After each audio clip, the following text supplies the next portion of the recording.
Baik, eh, kita mulai ya. Assalamualaikum warahmatullahi wabarakatuh. Selamat pagi, mahasiswa sekalian. Pagi. Selamat pagi, Pak. Selamat pagi. Pak. Eh, yang apa ya? Yang kalian tahu ya, kalian sudah kenal saya ya. Tapi tidak salah saya menyampaikan nama saya Honda Saragi. Saya di Informatika Universitas Pertahanan Republik Indonesia. Ya. Jadi pagi hari ini kita akan membuat video yang merupakan salah satu syarat untuk mendapatkan sertifikasi dosen atau SERDOS, yaitu menyusun dokumen PDD UKTPT atau pernyataan diri dosen dalam unjuk kerja Tridharma Perguruan Tinggi yang mencakup komponen pendidikan dan pengajaran seperti saat ini yang sedang kita laksanakan. Dalam video ini kita akan khususnya saya sebagai dosen akan menjelaskan secara singkat penyusunan dokumen PDD UKTPT khususnya pada unsur pendidikan dan pengajaran yang menggunakan pendekatan DIA, Delivery, Interaction, and Assessment. Yang mana delivery ini adalah bagaimana materi kuliah disampaikan. Nah, dosen menggunakan berbagai metode seperti ceramah, diskusi, dan flip classroom untuk memastikan materi dapat dipahami dengan baik. Interaction antara dosen dan mahasiswa sangat penting.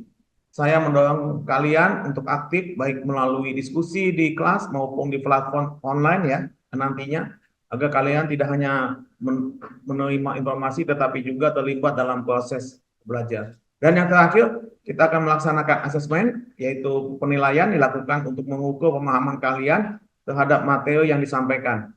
Ini mencakup kuis, tugas, dan ujian yang dirancang untuk memberikan umpan balik yang konstruktif. Dengan memahami konsep-konsep ini, kita bisa bersama-sama memastikan proses pembelajaran yang lebih efektif dan struktur. Baik, mari kita mulai. Nah, ini juga kalian sudah tahu ya, nama saya Honda Saragi ya. Saya dosen tetap prodi informatika ya. Pendidikan saya terakhir S3. Ya.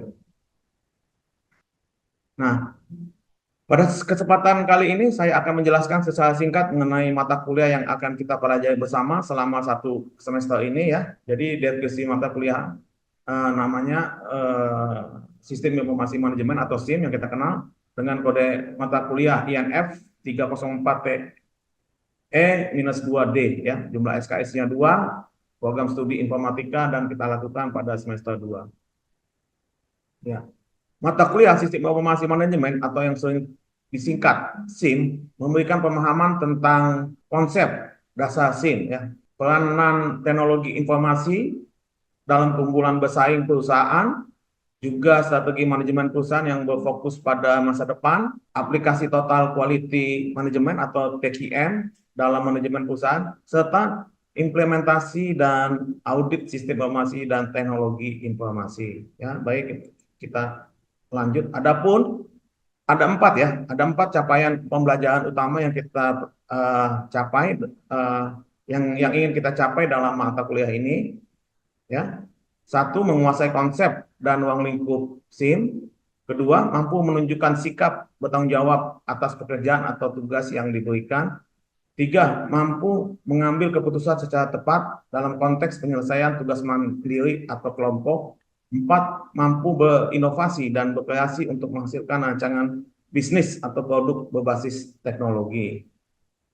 Selanjutnya, ini ada materi pembelajaran yang akan dilaksanakan 16 kali pertemuan, tapi kepotong sama UTS dan UAS ya. Di antaranya adalah konsep dasar dan ruang lingkup SIM, teknologi informasi untuk keunggulan bersaing, strategi manajemen perusahaan yang berfokus masa depan, dan teknologi informasi dalam perspektif perusahaan dan pendidikan, penggunaan aplikasi TQM dalam manajemen perusahaan, langkah kerja tim dalam perusahaan, peranan sistem informasi manajemen dalam pengambilan keputusan, dan implementasi sistem informasi manajemen, yang terakhir audit sistem informasi dan teknologi informasi. Nah, tadi yang tadi saya sebutkan itu adalah materi pembelajarannya ya. Selanjutnya, saya sampaikan beberapa referensi. Nah, ini bisa kalian nanti sebagai bahan acuan. Ada 13 dari dalam dan luar negeri. Dan ada beberapa PDF yang saya punya. Nanti saya akan share. Yang selebihnya fisik ya. Bisa kalian nanti pinjam atau dibaca ya, bergantian. Dan PDF-nya bisa nanti setelah ini saya akan share ke dalam grup kelas kita. Baik, kita lanjut. Dalam perkuliahan ini kita akan menggunakan berbagai metode pembelajaran seperti ceramah diskusi, presentasi, flipchart, classroom, dan learning, serta quiz interaktif. Saya mengharapkan partisipasi dari semua mahasiswa baik dalam sesi baik sesi tatap muka maupun dalam diskusi online. Setiap mahasiswa akan mendapatkan kesempatan untuk presentasi topik tertentu dan dengan berdiskusi ya dengan teman-teman lainnya ya. Jadi dalam proses pembelajaran di perguruan tinggi, variasi metode pembelajaran sangat penting ya untuk mencapai hasil yang optimal. Di sini kita menggunakan beberapa metode pembelajaran ya, yang tadi saya sebutkan ceramah ya. Metode ini memungkinkan saya sebagai dosen untuk menyampaikan konsep-konsep dasar secara langsung kepada mahasiswa, memberikan fondasi teoritis yang kuat. Kemudian nanti ada diskusi ya setelah ceramah. Nanti mahasiswa akan saya dorong untuk berdiskusi baik dalam kelompok kecil maupun secara keseluruhan. Diskusi ini mendorong pemikiran yang kritis ya, dan pemahaman yang lebih dalam terhadap materi. Juga nanti ada presentasi, mahasiswa diberikan kesempatan untuk mempresentasikan hasil belajar atau tugas yang diberikan. Hal ini tidak hanya mengembangkan kemampuan komunikasi, tetapi juga melatih mahasiswa untuk menyampaikan ide dengan jelas dan efektif. Selanjutnya ada flipped classroom ya. Metode ini membalik ya metode model pembelajaran tradisional dengan memberikan materi belajar kepada mahasiswa sebelum kelas. Nanti ya waktu kelas digunakan untuk aktivitas yang lebih interaktif seperti diskusi dan pemecahan masalah.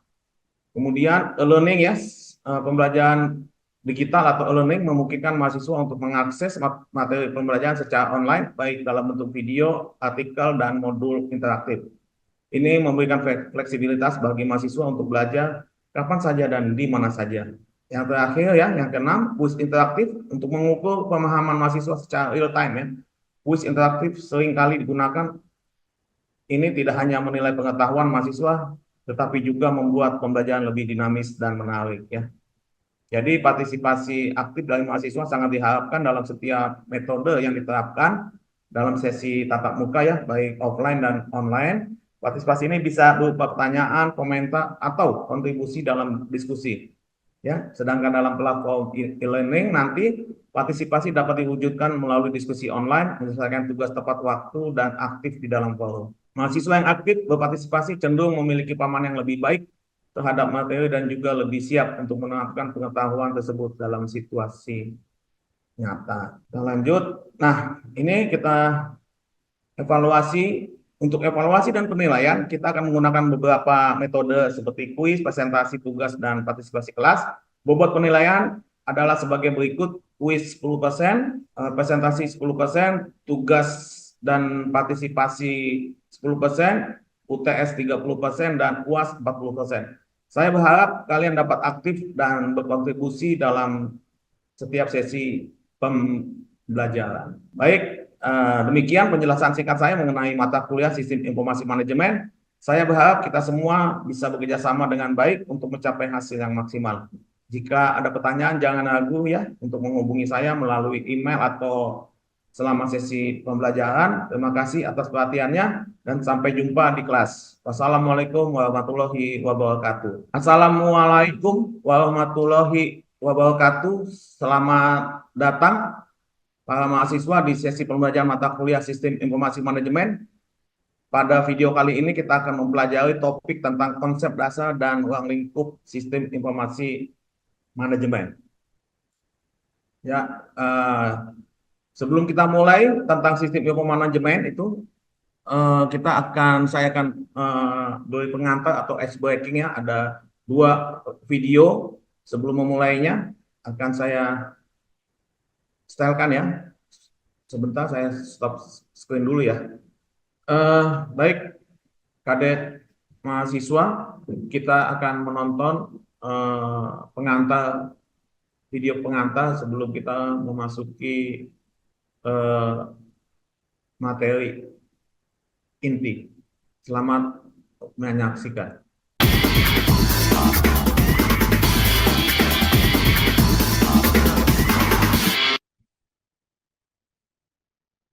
Management Information System is an integrated system that helps the management with relevant information to run the business effectively and efficiently.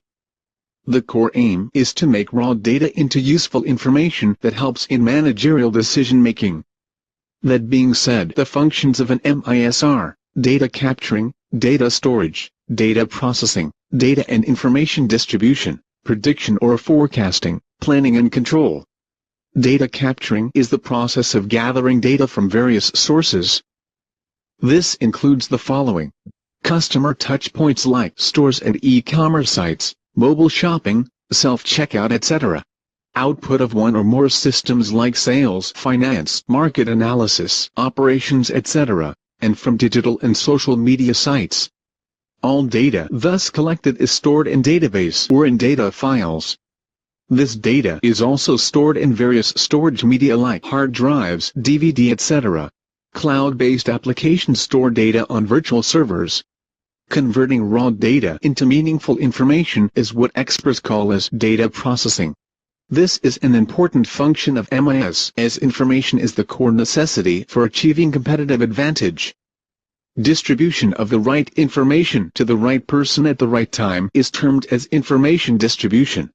The information could be in the form of a report, image, message, file, form, video or audio. To facilitate comparison, information is presented in the form of charts or tables or graphs. With the help of modern arithmetic, statistics or simulation, MIS can predict business using historical data as a base. Reports are generated based on the enterprise's needs. These reports help management to plan in advance. This enables each functional department to work efficiently. MIS helps in monitoring and tracking operations against organizational plans. The deviation between operations and the organizational plan is analyzed for exercising control. As discussed above, MIS has different functions that enable the management to function effectively and efficiently. Baik ya, ini video yang pertama ya, menjelaskan tentang sistem informasi. Juga ini, selanjutnya video yang kedua ya, sebagai pengantar ini hasilnya tadi, sistem informasi itu apa sih ke depannya gitu ya. Pekerjaan-pekerjaan apa sih yang bisa menangani tentang sistem informasi ya. Nah, ini kita coba buka dulu.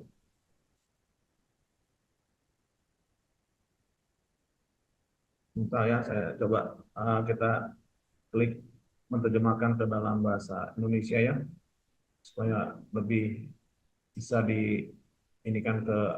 What jobs can I do with MIS degree? So you get your MIS degree. You know all types of information systems inside and out. You are very proud of your achievement.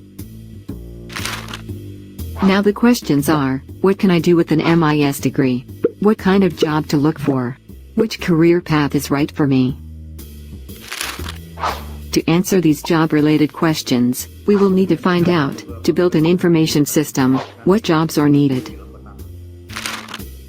Welcome to Simple It Stories, explaining IT, in simple and fun stories. This is Pia. Pia is a project manager. Her job is to manage IT projects from start to end. Pia's new project is to build a brand new information system called NIMS, to replace an old system. Where should Pia start? Pia starts with Bob, a business analyst. Bob's job is to find out the business requirements for NIMS, what the new system can do. Bob meets with the users of the old system, to gather business needs, complaints of the old system, and desires of the new. Bob works closely with Dan, a data analyst.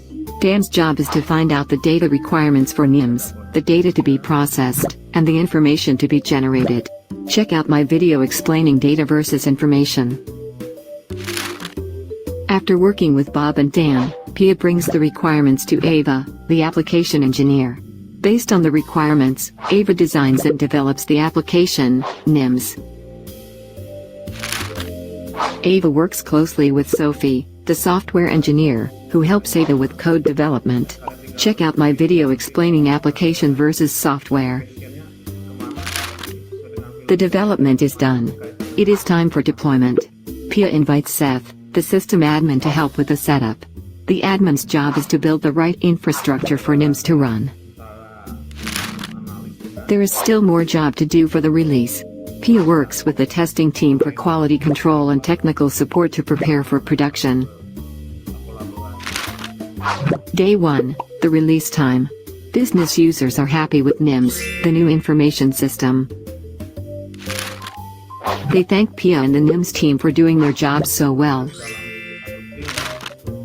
So, what can you do with an MIS degree?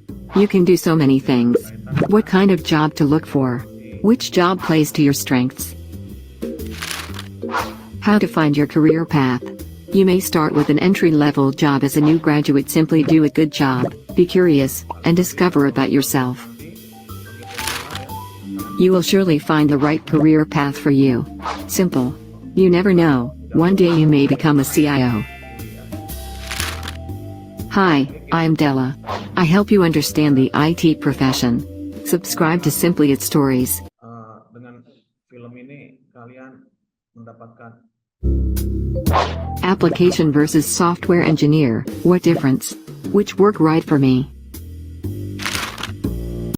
baik ya, kita lanjutkan setelah menonton pengantar dua film YouTube yang saya sampaikan tadi ya. Semoga kadet mahasiswa bisa mendapatkan mendapatkan pencerahan sedikit ya sebelum kita mulai pada pelajaran inti ya tentang apa itu sistem informasi manajemen ya. Jadi sistem informasi manajemen itu kombinasi ya dari teknologi informasi dan aktivitas orang yang menggunakan teknologi itu untuk mendukung operasi dan manajemen. Jadi SIM memberikan data yang dibutuhkan untuk pengambilan keputusan yang efektif dan efisien dalam organisasi ya. Jadi sistem informasi manajemen adalah suatu sistem yang menggabungkan teknologi informasi dengan aktivitas manusia untuk mendukung operasi, manajemen, dan pengambilan keputusan dalam suatu organisasi. Teknologi ini memungkinkan organisasi untuk mengumpulkan, mengolah, dan menganalisis data yang diperlukan agar dapat membuat keputusan yang lebih efektif dan efisien.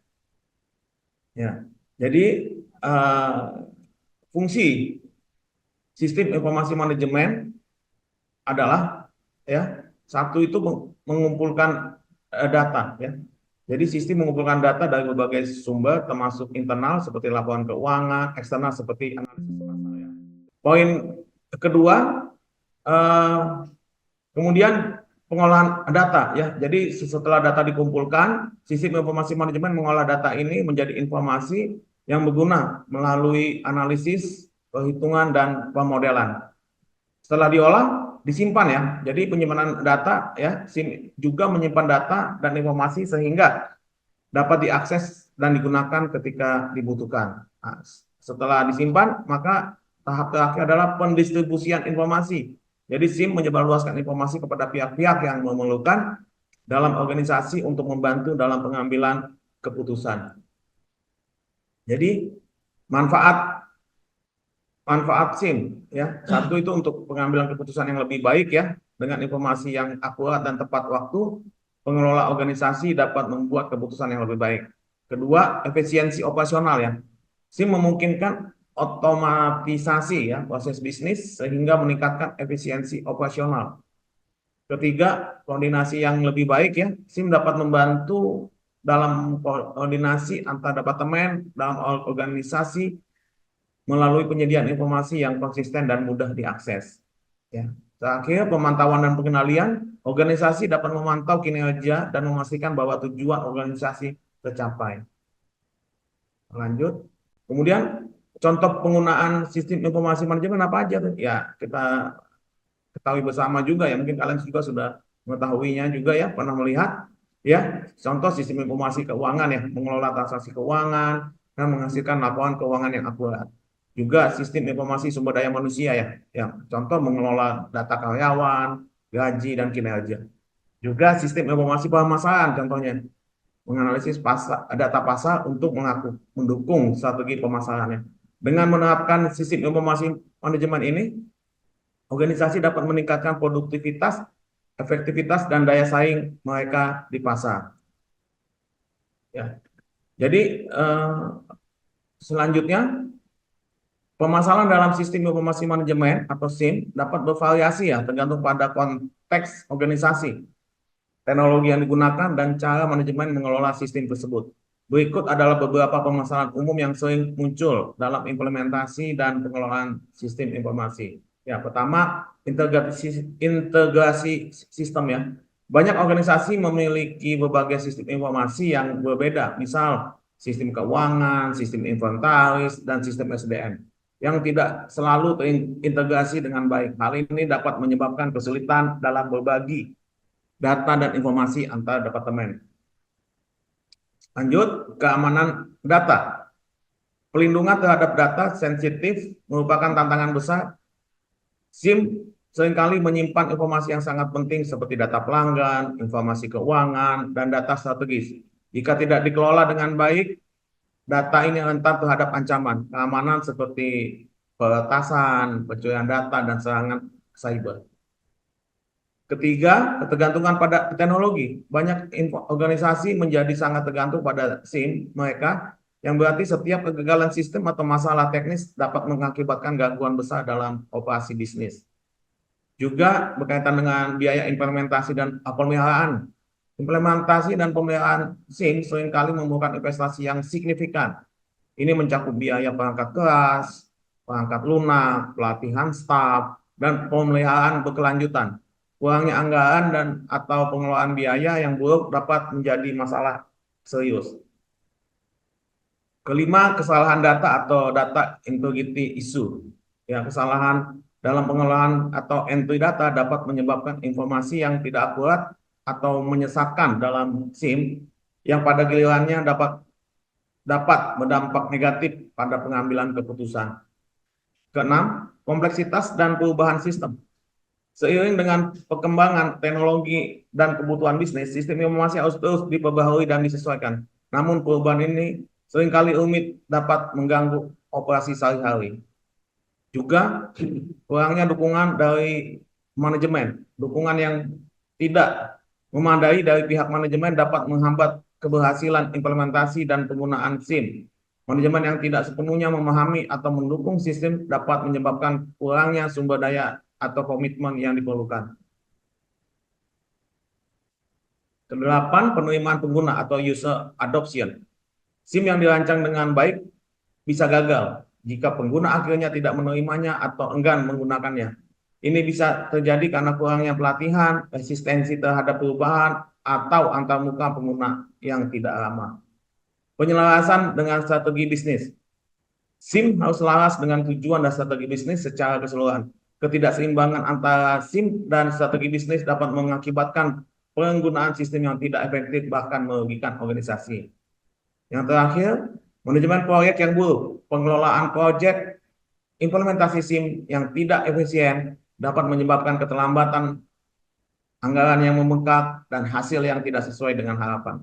Permasalahan-permasalahan ini memerlukan pendekatan yang hati-hati dalam perencanaan, pelaksanaan, dan pemeliharaan sistem informasi manajemen agar dapat berfungsi secara efektif dan memberikan nilai tambah bagi organisasi. Nah, untuk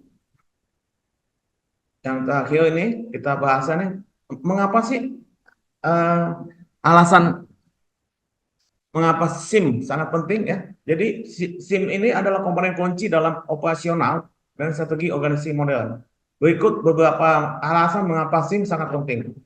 Pertama, mendukung pengambilan keputusan. SIM menyediakan data dan informasi yang akurat dan relevan dan tepat waktu yang dibutuhkan oleh manajemen dan pimpinan organisasi untuk membuat keputusan yang berdasarkan fakta. Dengan SIM, keputusan bisa lebih cepat, tepat, dan didasarkan pada analisis data yang mendalam. Kedua, efisiensi operasional. dengan mengotomatiskan proses bisnis dan mengintegrasikan berbagai fungsi dalam organisasi, SIM membantu meningkatkan efisiensi operasional, ini mengurangi waktu dan biaya yang dibutuhkan untuk menyelesaikan tugas-tugas rutin, memungkinkan karyawan fokus pada aktivitas yang lebih strategis. Peningkatan produktivitas, SIM memungkinkan karyawan untuk mengakses informasi dengan cepat dan mudah, mengurangi waktu yang dihabiskan untuk mencari data. Ini juga memungkinkan kerja kolaboratif yang lebih baik antar departemen, meningkatkan produktivitas secara keseluruhan. Yang keempat, integrasi data dan proses. SIM mengintegrasikan data dari berbagai sumber dan departemen dalam organisasi, menciptakan aliran informasi yang harmonis. Ini memastikan bahwa semua bagian organisasi bekerja dengan data yang konsisten dan up to date, mengurangi kesalahan dan duplikasi data. Kelima, peningkatan pelayanan. Dengan SIM, organisasi dapat lebih cepat menanggapi kebutuhan dan permintaan pelanggan. Sistem ini memungkinkan pengelolaan data pelanggan yang lebih baik, termasuk riwayat interaksi dan referensi yang dapat digunakan untuk memberikan layanan yang lebih profesional dan efektif. Keenam, keunggulan kompetitif. Organisasi yang mengelola sistem informasi yang dengan baik dapat merespon perubahan pasar dengan lebih cepat, menyesuaikan strategi bisnis berdasarkan analisis data, dan mengidentifikasi peluang baru. Ini memberikan keunggulan kompetitif dibandingkan organisasi yang kurang terintegrasi secara digital. Nah, ini poin ketujuh, pengelolaan sumber daya yang lebih baik ya. SIM memungkinkan manajemen untuk memantau dan mengelola sumber daya organisasi seperti keuangan, tenaga kerja, dan inventaris yang lebih efektif. Ini membantu dalam pengelolaan anggaran, pengendalian biaya, dan optimalisasi sumber daya. Kedelapan, yang tak kalah pentingnya adalah transparansi dan akuntabilitas. Ya, dengan sistem yang terstruktur, setiap aktivitas dalam organisasi dapat dilacak dan dipantau. Ini meningkatkan transparansi dan akuntabilitas karena semua tindakan dan keputusan didasarkan pada data yang terdokumentasi dengan baik. Yang kesembilan, peningkatan keamanan informasi. SIM sering dilengkapi dengan fitur keamanan yang memastikan bahwa data sensitif organisasi dilindungi dari akses yang tidak sah. Ini termasuk enkripsi, kontrol akses, dan audit trail yang membantu dalam menjaga kerahasiaan dan integrasi data. Yang terakhir, ke-10, adaptabilitas terhadap perubahan teknologi dan bisnis. Di era digital yang berubah cepat, SIM memungkinkan organisasi untuk dengan mudah mengadopsi teknologi baru dan menyesuaikan operasi mereka dengan tren bisnis yang berkembang. Ini membantu organisasi tetap relevan dan kompetitif di pasar. Dengan semua manfaat ini, SIM menjadi alat yang sangat penting untuk keberhasilan dan keberlangsungan hidup organisasi dalam lingkup bisnis yang dinamis dan kompetitif. Ya. Baik ya, Kadet, mahasiswa, mungkin pelajaran pada pagi ini cukup sekian. Kita lanjutkan dengan diskusi interaktif ya.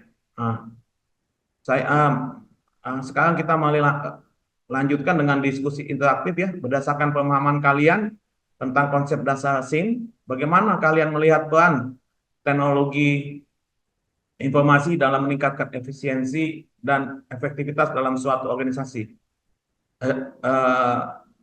Silakan kalian komentar ya, mungkin beberapa mahasiswa ya, tolong kalian sampaikan ya. Baik, saya kasih waktu beberapa saat ya untuk kalian berpikir dan kemudian silakan langsung raise hand. Ya, baik. Coba Pak Kadet Claudio. Saya mohon izin Bapak, izin Kopral Kadet Informatika Claudio Egi Primsa Ginting, izin menjawab. Menurut saya salah satu peran teknologi informasi dalam meningkatkan efisiensi dan efektivitas itu adalah salah satunya otomatisasi proses, di mana TI memungkinkan otomatisasi tugas rutin, mengurangi kesalahan manusia dan mempercepat operasi yang secara langsung meningkatkan efisiensi. Selain itu juga ada penyediaan data real time yang dimana dengan TI, manajemen dapat mengakses data dan laporan secara real time, memungkinkan pengambilan keputusan yang lebih cepat dan berdasarkan data yang akurat. Oke, Siap, ya, terima kasih, Bapak. baik, cukup ya. Ya, tadi Pak Kadet Claudia menyampaikan tentang otomatisasi proses dan penyediaan data real time ya. Berarti sudah memahami ya apa konsep dasar SIM itu ya. Dilihat dari peran teknologi informasi. Ya, baik, mungkin yang lain ya, Richard, silakan. Mohon izin Bapak, izin menjawab atau soal berdasarkan pemahaman saya tentang konsep dasar SIM dan bagaimana saya melihat peran teknologi informasi untuk meningkatkan efisiensi dan efektivitas dari suatu organisasi. Jadi menurut saya untuk SIM ini bisa meningkatkan efektivitas suatu organisasi karena si SIM ini mempermudah suatu manajemen pada suatu organisasi. Seperti contoh, kita punya beberapa data kepuasan pelanggan dan saran dari pelanggan. Dari SIM ini kita bisa mengolah data-data tersebut menjadi data yang lebih baik, jadi data yang berguna. Seperti itu, Bapak, agar bisa manajemen suatu organisasi untuk kemajuan organisasi ke depannya. Ya, ya baik ya. Saya rasa dalam diskusi ini saya lihat Pak Kadet sudah memahami bagaimana konsep dasar sistem informasi manajemen, dan kalian sudah bisa melihat bagaimana peran teknologi informasi ya untuk meningkatkan efisiensi dan efektivitas dalam organisasi ya. Baik, saya rasa untuk diskusi interaktif ini saya sudahi. Kemudian kita ini ada tugas ya, tugas studi kasus ya. Untuk mengakhiri sesi ini saya akan memberikan studi kasus singkat ya. Misalnya ada sebuah perusahaan yang ingin mengimplementasikan SIM untuk meningkatkan manajemen supply chain mereka ya. Jadi apa langkah-langkah yang perlu diambil perusahaan tersebut ya? Silakan nanti kalian buat jawaban ya dalam bentuk slide, nanti kalian bagi kelompok ya, beberapa kelompok, mungkin satu kelas ini bisa 5 kelompok, dan kita akan bahas ya dalam bentuk slide paparan ya, kita akan bahas bersama pada pertemuan berikutnya. Jadi sebelum itu kalian kumpulkan H-1 ya. Jadi udah paham ya. Jadi kalian membuat studi kasus ya, bahwa sebuah perusahaan yang ingin mengimplementasikan sistem informasi manajemen untuk meningkatkan manajemen supply chain mereka ya. Jadi langkah-langkah apa yang perlu diambil oleh perusahaan tersebut.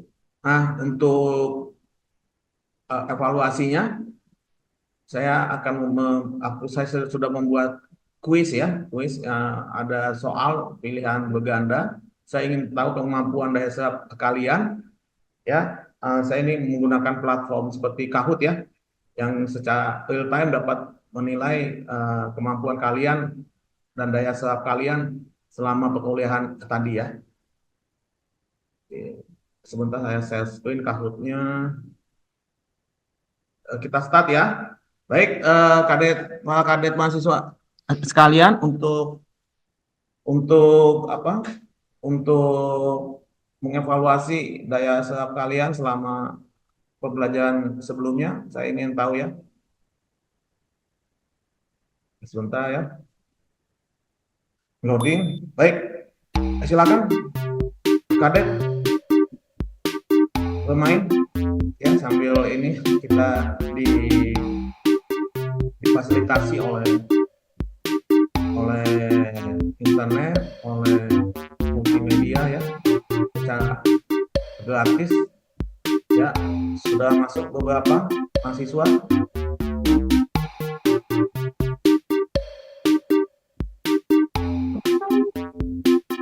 Baru 3. Silakan.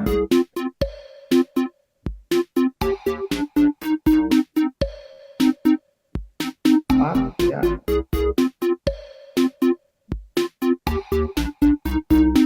Nanti di sini kita akan lihat ya penilaiannya, dan ini akan menjadikan nilai ya yang 10% ya partisipasi kalian.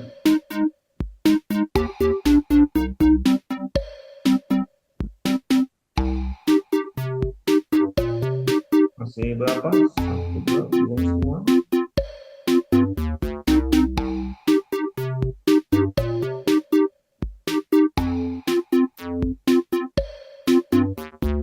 Lalu 12 yang ikut mungkin bisa bertambah.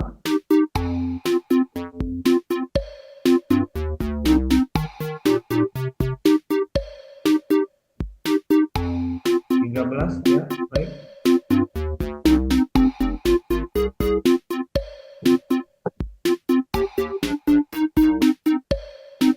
Ada lagi? Dua lagi ya, baik. 15 ya. Kita mulai. Sudah 15 sudah semuanya. Ya. Oke, siap-siap. Ya.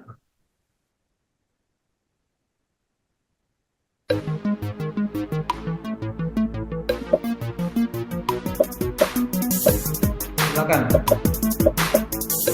Jawab ya. Waktunya 20 detik.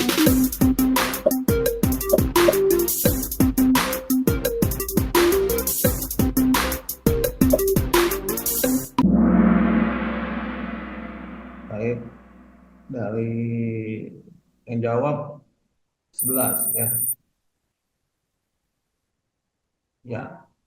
Saat ini Finaldo.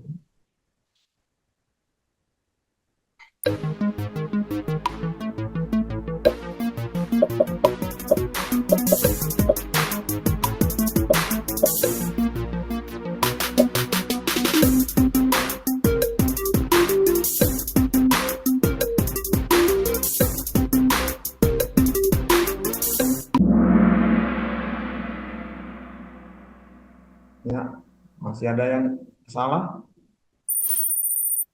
Ya, saat ini masih di Claudia Egy yang juara satunya.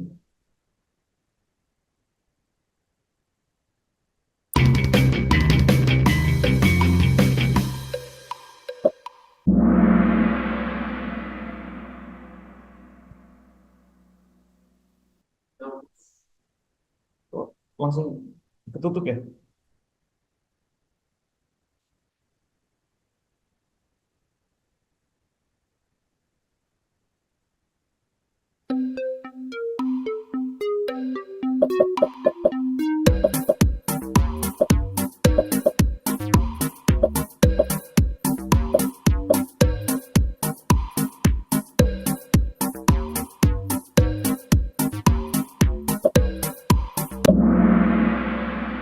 Ya, masih ada yang salah juga.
Wah, ini betul semua. Ya, makin lama kalian sudah pandai ya.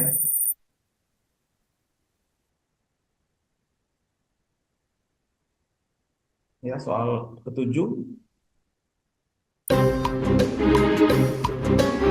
Soal ya.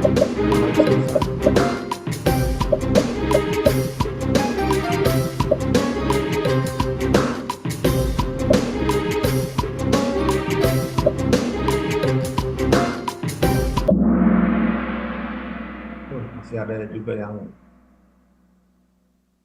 salah.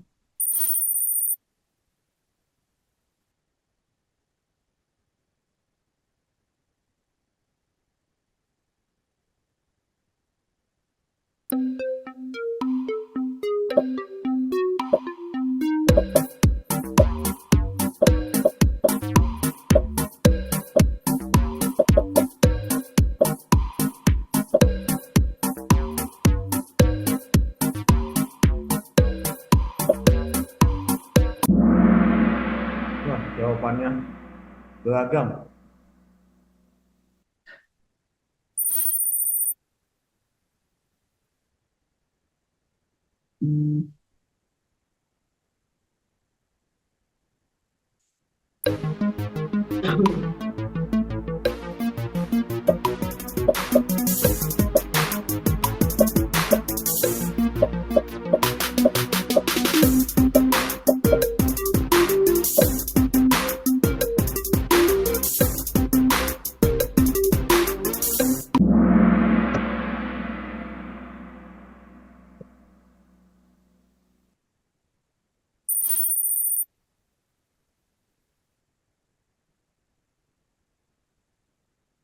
Ya, pertanyaan terakhir.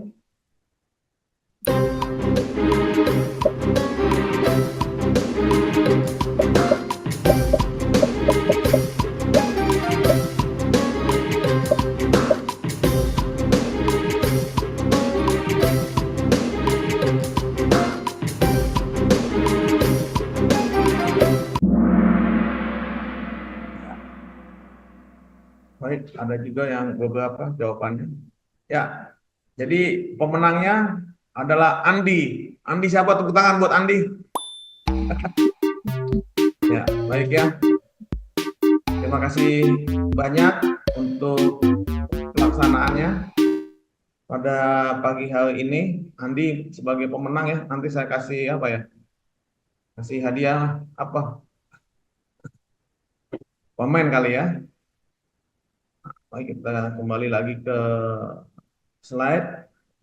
Oke, baik kakak sekalian, kita sudah evaluasi dan kalian juga langsung bisa mendapatkan jawabannya ya.